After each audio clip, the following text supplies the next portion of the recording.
की राजधानी दिल्ली और आसपास के इलाकों के मौसम में अचानक बदलाव देखने को मिला है। यूपी से लेकर पंजाब और हरियाणा तक सुबह के वक्त आसमान में धुंध छाई है। दिल्ली एनसीआर में ठंड बढ़ने से खतरनाक स्मॉग भी छाया हुआ है। सड़क पर विजिबिलिटी बेहद कम है। पूरा एनसीआर स्मॉग और कोहरे की चादर से घिरा हुआ है। अगर हम आईजीआई एयरपोर्ट की बात करें, आनंद विहार की बात करें, एम्स, अक्षरधाम, ये तमाम जो इलाके हैं बेहद खतरनाक स्थिति है, यानी विजिबिलिटी बेहद कम है। आप तस्वीरों में देखिए, हर तरफ स्मॉग छाया हुआ है और मौसम विभाग ने दिल्ली में कोहरे का ऑरेंज अलर्ट भी इस बीच जारी कर दिया है। दिल्ली एनसीआर कोहरे की घनी चादर छाई हुई है। प्रियंका हमारी सहयोगी इस वक्त हमारे साथ जुड़ रही हैं। प्रियंका, जो तस्वीरें हम देख रहे हैं, कल एकदम धूल भरा था पूरा आसमान और आज भी लगभग वैसी ही स्थिति है। हर तरफ हम जो तस्वीरें दिखा रहे हैं आपके माध्यम से, विजिबिलिटी बेहद कम नजर आ रही है। जी बिल्कुल, विजिबिलिटी पर भी असर है और प्रदूषण तो कल सुबह की तुलना में अगर बात की जाए तो और ज़्यादा बढ़ गया है। अब सीवियर कैटेगरी में ये प्रदूषण जो है वो बना हुआ है। कर्तव्य पथ की पहले तो मैं तस्वीरें दिखा दूं। ये Rashtrapati Bhavan north block, south block यहाँ से साफ नज़र आता है, पर अभी भी सूरज निकल चुका है, उसके बावजूद कुछ नज़र नहीं आ रहा है। दिल्ली बीजेपी अध्यक्ष वीरेंद्र सचदेवा इस वक्त हमारे साथ मौजूद हैं। सर, मास्क निकल गए बाहर? ये मास्क अरविंद केजरीवाल की देन है, ये प्राकृतिक देन नहीं है। दिल्ली में आज जो एयर पोल्यूशन की बद से बदतर स्थिति है, उसके लिए अगर कोई जिम्मेदार है तो अरविंद केजरीवाल की आम आदमी पार्टी की सरकार जिम्मेदार है।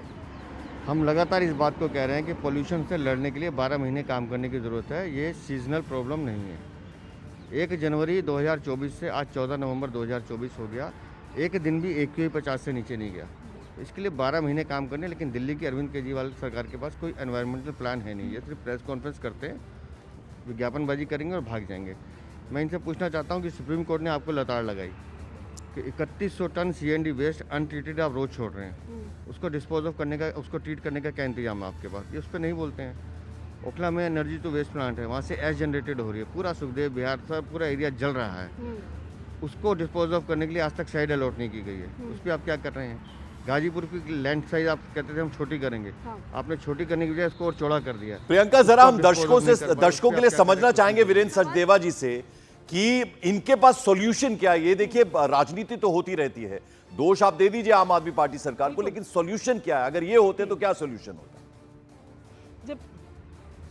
जी बिल्कुल, ये एक अहम सवाल आपसे पूछा जा रहा है सचदेवा जी कि आप बता तो रहे हैं कि ये नहीं हो रहा है, वो नहीं हो रहा है। अगर सत्ता आपके पास होती या बीजेपी सरकार में होती तो क्या कदम उठाते कि ये स्थिति ना होती? देखिए, दिल्ली में ये जो एयर पोल्यूशन है, ये PM 2.5 की वजह से। PM 2.5 का मेन रीज़न है डस्ट, टूटी हुई सड़कें, गार्बेज और CND वेस्ट। कम से कम इसको कंट्रोल करने का काम 12 महीने करने की ज़रूरत है। ये एक दिन की प्रॉब्लम नहीं है। दिल्ली में अगर पोल्यूशन से लड़ना है, मैं आज भी कह रहा हूँ, अगर हमारी भी सरकार आती है, अगर इस पर काम करना है 24/7 12 महीने काम करेंगे, तब दिल्ली जाके कंट्रोल में आएगी।